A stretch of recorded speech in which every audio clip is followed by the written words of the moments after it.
Hello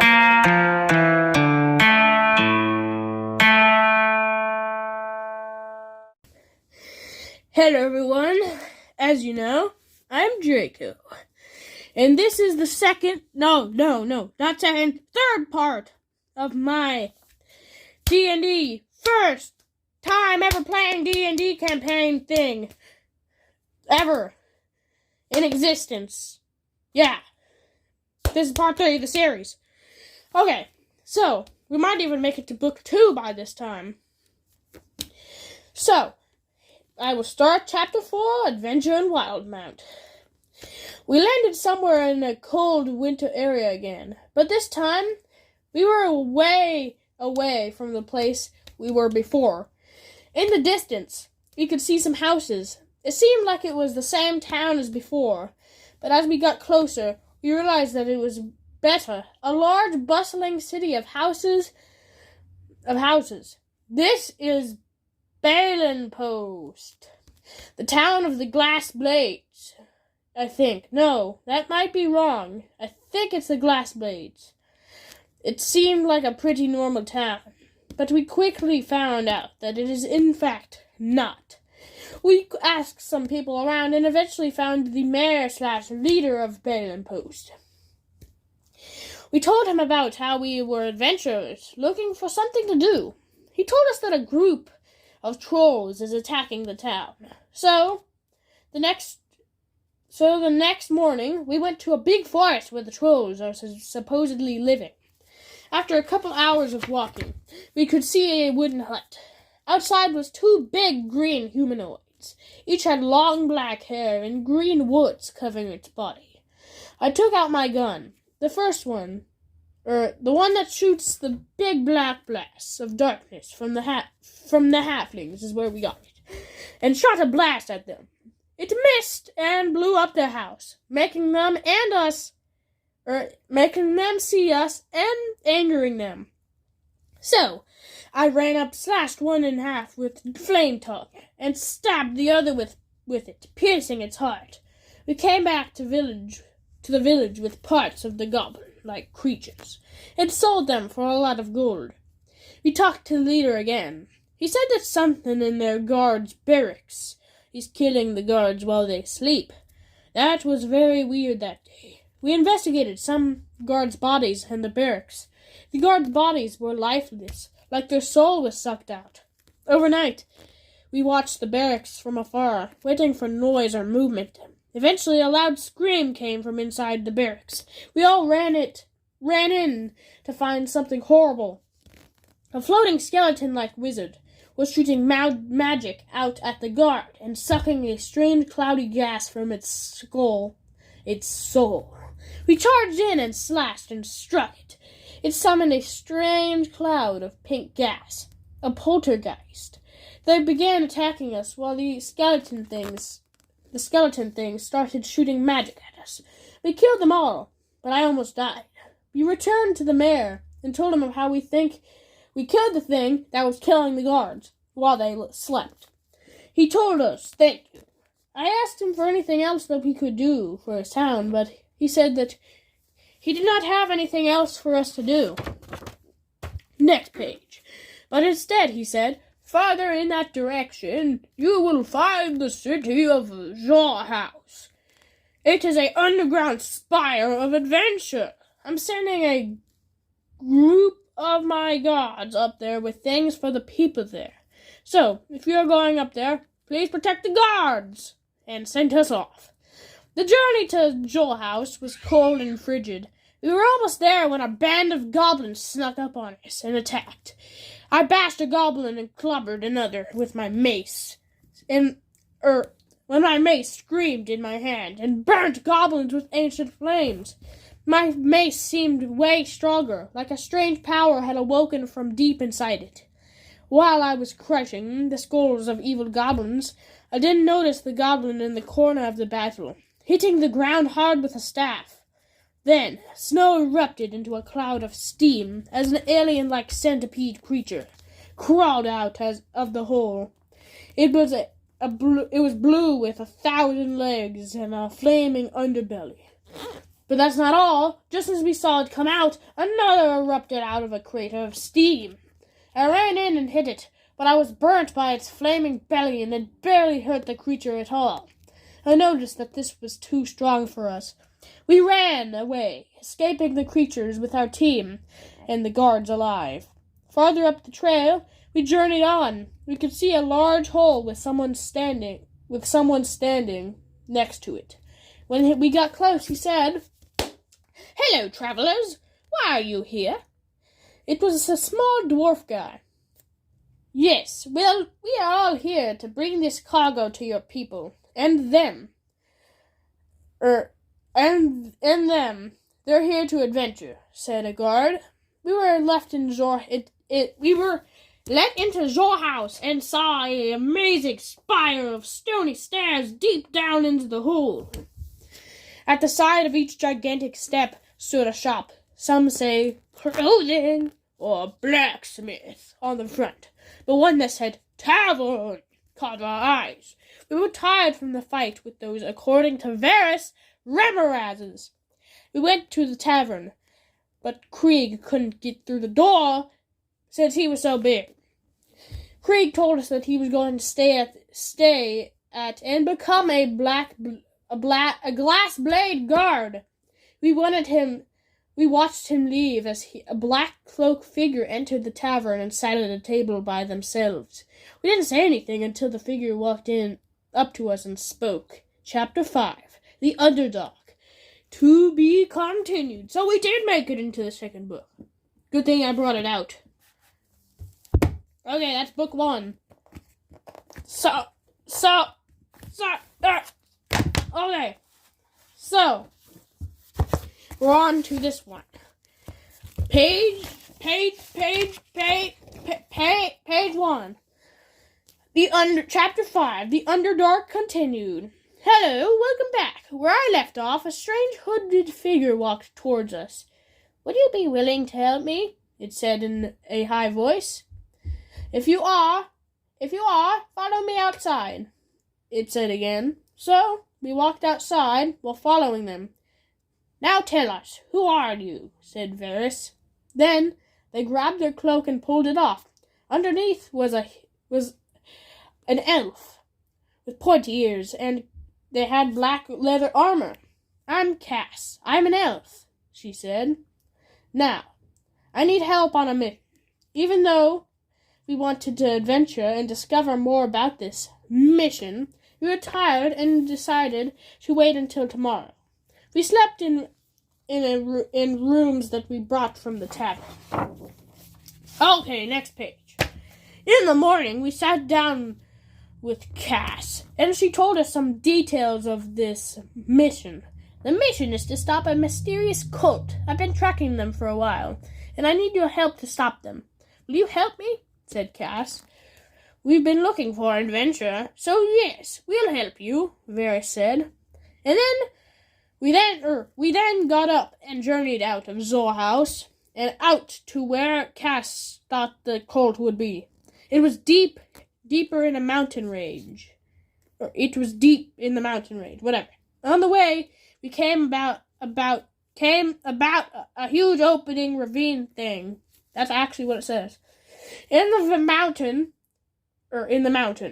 Cass said that this would lead us to our destination. The ravine-like opening was fairly empty for a while, but then the screeches of wyverns echoed in the sky, as two small dragons with scorpion-like stinging tails flew into our view, watching us.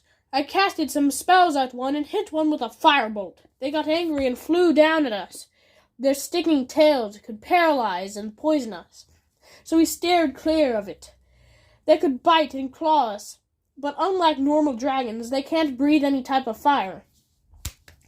We killed them after a long and hard battle. We were able to harvest some of their poison, which goes for a lot of money on the market. Once we traveled farther into a crevice, we could see a cave ahead. Next page. Oh yeah! We went inside and found out that we were on a rocky ledge. Below us was a bunch of people in robes. Some had daggers and bows. But one was chanting at a strange sarcophagus-like object. Cass struck first with a strange dagger that seemed to kill things instantly. Once she struck, we joined her. They protected the chanting cult guy, as if he was their king. I struck them down with my flaming mace. I named it Shriekin' because that's what it makes people do. Shriek. Something was happening to the coffin thing. Its lid was breaking off as the cultist chanted. Cass took out another cultist, and I struck the soul. I struck the soul from another. But we were too late. The lid on the strange coffin thing broke off, and a strange creature climbed out. It looked like a humanoid, but its body was writhing like a pile of worms. It had no eyes, but it looked at us and flung its arms at us. Strange, tiny, bug-like things flew into our flesh. Rot grubs. These tiny little things eat your flesh until they eat your heart and kill you. That's kind of dark. Varys and Jerobi were covered in them and were being eaten. I pulled out my wand of fireballs from the hag's hut and blasted a fireball into the wormy thing. It flared into crumbling and dried grubs. Jerobi and Varys were able to pull out the grubs before it was too late. Once the cultist saw the creature it summoned to die, it said, "Attack!" to Jerobi and pointed at me. It was the spell that I like, Command. Jerobi ran at me with his battle axe. It struck me twice. Keep in mind that I was already weakened. The first attack knocked me back, and the second attack knocked me out. This was another time that I almost died. When I awoke, I was bruised and battered. We were all still in the cave, and the cultist was dead. The cultists were dead. Varys shoved me a healing potion in my throat and healed me with magic. Jerobi said, "I'm sorry. It wasn't truly myself who did that." We all checked the cave and found something in the coffin-like thing. Some of the grubs from the creature was still alive and crawling into a strange crack. "Are you ready?" asked Cass. We all asked what she meant. "I don't know. Alright, I don't want to get you too deep into this or get you killed.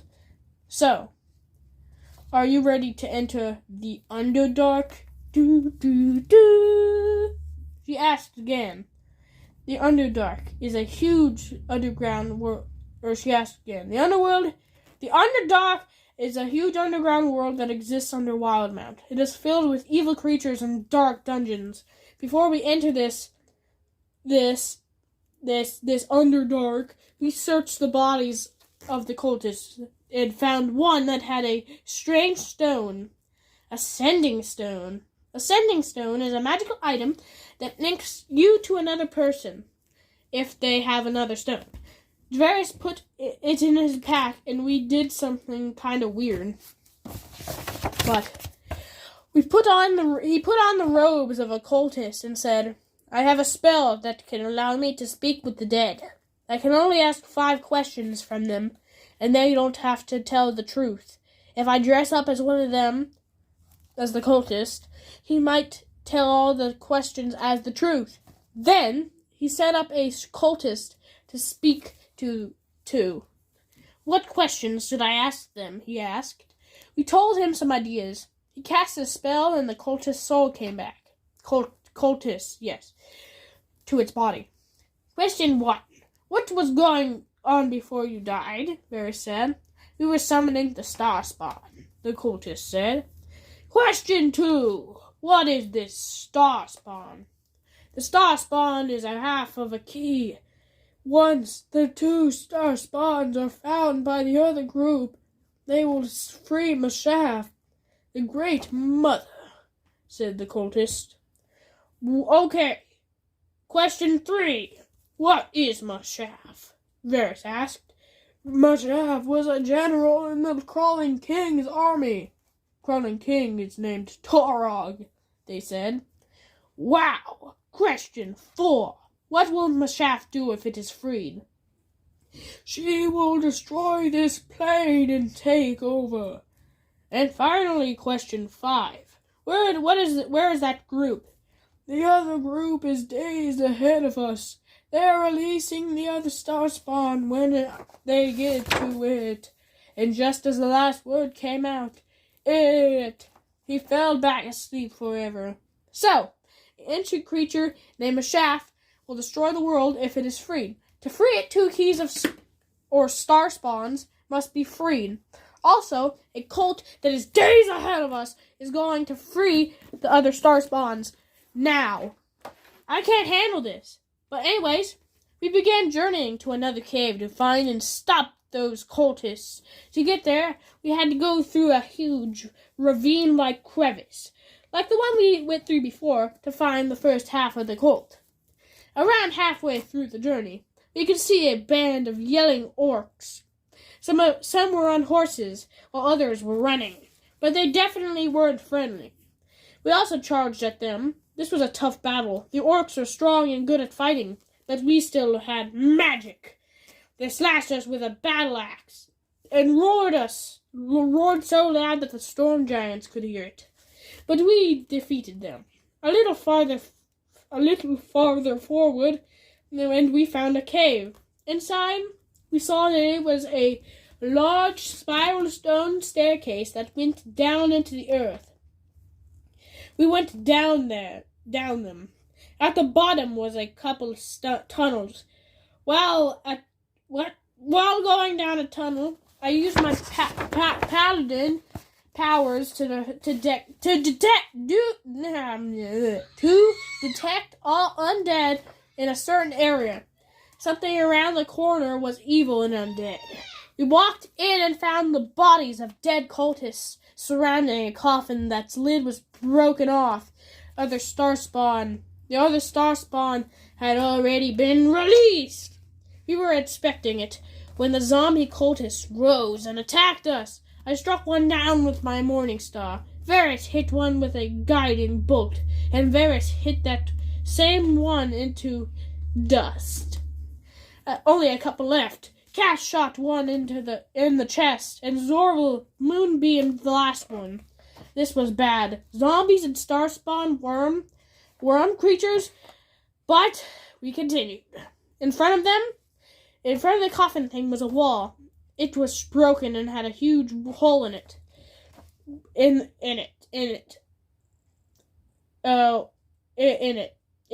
Behind the wall, there was another staircase that went down. This time, we were pretty sure where it went.